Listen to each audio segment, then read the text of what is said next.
Big pass Tamil season 9 ஒரே போடு போட்டுருச்சிங்க பாரு. இந்த ட்ரையாங்கிள் லவ்வை முடிக்கிறோம்.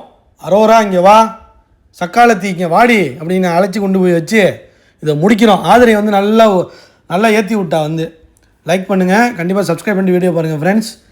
ஓப்பனாகவே சொல்லணும்னா நான் என்ன நினச்சேன்னா அமித்தோ இல்லை அரோரான்னு தான் நினச்சேன். ஆனால் வந்து நான் எப்போதுமே திரும்ப வந்து அந்த பர்சனலாக ரீசனாக கொண்டு வரக்கூடாது அப்படிங்கிற மாதிரி தான் நான் பண்ணுவேன் ஆதிரை அப்படின்னு சொல்லுது பாரு. அந்த ட்ரையாங்கிள் மேட்ரு இருக்குது பாருங்கள், ட்ரையாங்கிள் லவ்ங்கிற ஒரு மேட்ரை உடைக்கணும்னு சொல்லிட்டு தான் எப்போதுமே நான் வந்து அதை பண்ணுவேன், பர்பஸ்லி பண்ணுவேன். ஆனால் இவங்க பார்த்தீங்களா எப்படி பண்ணுறாங்க பார்த்தியா, கமரு ஃப்ராடு பயலே அப்படிங்கிற மாதிரி ஆதிரை நல்லா போட்டு விட்டுருச்சு. அவன் வந்து கரெக்டாக அந்த விஷயத்தை சொல்லியிருக்கான் பார்த்தியா. அதான் சொல்கிறேன், அவன் ஒரு ஃப்ராடு பையன், அவனும் சேராதுன்னு ஆதிரை நல்லா ஏற்றி விடுது. அப்புறம் ஆதிரை சொல்லுது, நீங்கள் ரெண்டு பேரும் பண்ணுறதுமே ரொம்ப ரொம்ப ரொம்ப சில்லியாக இருக்குது. நீங்களாவே ஏன் க்ரியேட் பண்ணுறீங்க? இது நீங்கள் க்ரியேட் பண்ணுறீங்க ரெண்டு பேருமே. ஃப்ரெண்ட்ஷிப் இருக்கலாம், எல்லாமே இருக்கலாம். அதுக்காக ரெண்டு பேரும் ஏன் இப்படி புரியல உனக்கு? அவன் உன்னையே லவ் பண்ணுறேங்கிறான், அவளையும் லவ் பண்ணுறேங்கிறான், அவளை ஃப்ரெண்டுங்கிறான், உன்னை லவ்வுங்கிறான், அப்புறம் உன்னை ஃப்ரெண்டுங்கிறான், அப்புறம் வெளியில் வந்து பார்த்துக்கலாங்கிறான் உட்காந்துக்கிட்டு எல்லாம் பண்ணுறான். ஆனால் நீங்கள் ரெண்டு பேரும் சக்காலத்தி சண்டை மாதிரி ட்ரையாங்கிளாக ஓடிக்கிட்டே இருக்குது.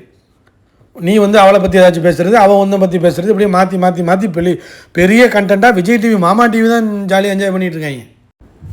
மாமா டிவி ரொம்ப தெளிவாக இருக்காங்கப்பா. அவங்க உங்களை வச்சு கண்டென்ட் உருவுறதுக்கு பார்க்குறாங்க, நல்லா உருவிட்டாங்க. ஆதிரை வந்து இன்டெரக்டாக சொல்லிடுச்சு, நல்லா உங்களை வச்சு தான் கண்டென்ட் ஓடிக்கிட்டு இருக்கு.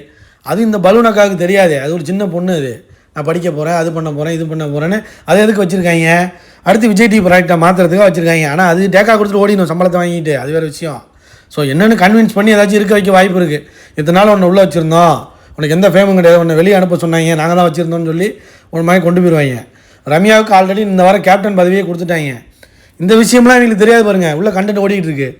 உடனே பார்த்துச்சு, ஆஹா இப்படி ஒன்று பண்ணிட்டீங்களா, கமரும் பண்ணுறான், ஆதிரையும் பண்ணுது, அப்புறம் அரோராவும் பண்ணுது, அமித்தும் பண்ணுறான், வினோத்தும் பண்ணுறான், எப்ஜேவும் பண்ணுறான், எல்லோரும் பண்ணுறாங்களே, இந்த மேட்ரை இதோட முடிக்கிறேன், கதையை முடிக்கிறேன்னு முடிவு பண்ணி அரோரா ஏய் வாடி பேசலாமா, தனியாக போய் பேசுவோமா வா அப்படின்ட்டு அழைச்சிட்டு போயிடுச்சு. வெளியில் கார்டன் ஏரியாவுக்கு அழைச்சிட்டு போய் உட்கார வச்சு, இங்கே பாரு இதுக்கு மேலே முடியாது, வெட்டு 1 துண்டு 2, இந்த ட்ரையாங்கிளுங்கிற மேட்ரை முடிக்கிறோம், என்ன சொல்கிற வல்லுனக்கா, என்னடி சொல்கிற அப்படிங்கிற மாதிரி போட்டு பொலன்னு பொழக்க ஆரம்பிச்சிருச்சுன்னு நினைக்கிறேன்.